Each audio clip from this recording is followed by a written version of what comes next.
Saya diminta untuk berbicara tentang kanker prostat, terapi komprehensif. Yang sebenarnya agak sulit untuk dibawakan selama 20 menit, tapi ya saya akan berusaha seini mungkin. Jadi kalau kita lihat kanker prostat itu apa? Kanker prostat adalah pertumbuhan timbulnya sel-sel atau mutasi daripada sel-sel di dalam prostat menjadi ganas. Pada awalnya sebenarnya sel prostat adalah bersifat jinak, ya, cuman karena satu dan lain hal kemudian bisa berubah jadi ganas. Nah, lebih dari setengah negara di dunia kanker prostat itu merupakan kanker yang paling sering ditemukan pada pria dan menjadi penyebab kematian utama pada kira-kira seperempat negara di seluruh dunia. Jadi merupakan suatu kondisi yang benar-benar harus diperhatikan. Nah, dari epidemiologi ini sendiri juga kita tahu melalui penelitian Globokan itu suatu badan dunia di bawah IARC, yang badan yang mengurusi kanker, tapi juga di bawah WHO. Ya, WHO itu memperkirakan bahwa kanker prostat menduduki posisi keempat paling banyak di dunia, dan untuk Indonesia sendiri diperkirakan itu nomor 5 ya pada laki-laki. Jadi ini adalah datanya, dan kemudian kita harus tahu kenapa kok bisa terjadi ya kanker prostat itu. Nah, itu dipengaruhi berbagai faktor risiko. Saya tidak mengatakan ini penyebabnya, tapi ini bukan faktor risiko. Faktor risiko itu kalau kita dapatkan suatu faktor yang diteliti melalui penelitian epidemiologis, di mana skala besar penduduk, sekian ribu orang atau bahkan bisa puluhan ribu dan ratusan ribu orang diperiksa, diikutin. Nah, yang punya faktor risiko tersebut kemudian dilihat setelah beberapa tahun apakah dia timbul suatu penyakit atau tidak.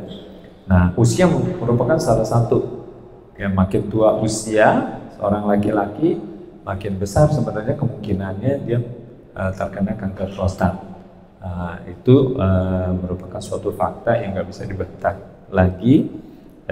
Bukan berarti kalau nggak mau kena kanker prostat terus jangan panjang-panjang usianya, bukan seperti itu.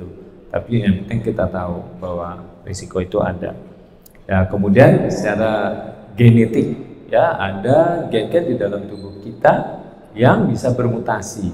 Nah, ya, yang bisa bermutasi, dan mutasi dari gen itu misalnya BRCA2 misalnya, ATM ada berapa yang saya sebut, itu merupakan gen-gen yang kalau bermutasi dia bisa menemukan kanker prostat. Itu bisa dicek kecenderungannya, katanya sekarang ada beberapa pemeriksaan lab yang bisa melakukan itu. Kemudian ras kita udah tahu bahwa kalau di Amerika itu udah jelas bahwa angka tertinggi prevalensi kanker prostat itu ada pada African Americans atau orang kulit hitam, ya, bangsa Amerika yang berkulit hitam. Nomor 2 itu Caucasians, kemudian nomor 3 itu Hispanic atau kebalikannya. Kemudian nomor yang berikutnya adalah Pacific Islanders atau orang-orang dari kepulauan di Samudra Pasifik, dan kemudian orang Asia. Itu adalah urutan dari jumlah prevalensi daripada yang bisa terkena kanker. Kemudian sindrom metabolik, diabetes, hipertensi, dan penyakit-penyakit metabolik lainnya juga memberikan semacam ikut menyumbang sebagai risiko untuk terbentuknya atau terjadinya kanker prostat. Dan kemudian obesitas juga ternyata dari berbagai penelitian epidemiologis ditemukan sebagai salah satu faktor risiko dari kanker prostat. Merokok, kalau merokok ini saya dan nggak ada komentar lagi, merokok itu merupakan salah satu single factor paling utama dalam berbagai penyakit kanker. Jadi upayakan nggak usah merokok sama sekali. Mulai dari sekarang saya rasa ya, karena nggak ada yang untung. Yang buntung cuman yang merokok saja. Ya, jadi yang untung adalah produsennya, bisnismennya dan sebagainya. Nah, jadi nggak ada untungnya sama sekali menurut saya. Kemudian konsumsi makanan, ya konsumsi makanan juga yang paling banyak dihubungkan itu daging merah, kemudian alkohol, kemudian daging yang dibakar atau digoreng, ya. Kita tahu kalau di Amerika misalnya tempat yang cukup banyak penderita kanker prostatnya itu mereka senang barbekyuan. Bukan berarti dilarang sih sebenarnya barbekyuan, sekali-sekali boleh. Tapi kalau di Amerika itu boleh kata setiap minggu orang akan barbekyuan gitu ya. Misalnya. Itu bukan sebagai penyebab, tapi kita tahu bahwa di dalam barbecue itu ada arang yang merupakan suatu zat karsinogenik yang bisa men-trigger terjadinya rangkaian yang akhirnya menciptakan kanker prostat.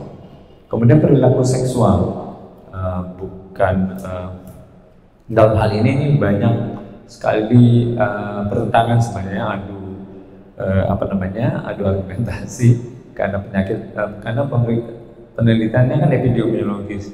Kalau ada banyak penelitian epidemiologis yang memeriksa ini, ada yang bilang ada hubungannya, banyak juga yang bilang nggak ada hubungannya. Tapi diketahui misalnya salah satunya adalah kalau makin tua menikah itu maka katanya lebih aman katanya untuk kanker prostat. Tapi saya juga nggak berani mengatakan bahwa itu adalah suatu yang kebenaran ya, karena ini namanya juga penelitian. Tapi diketahui ada beberapa ini, dan jumlah ejakulasi katanya juga akan mempengaruhi.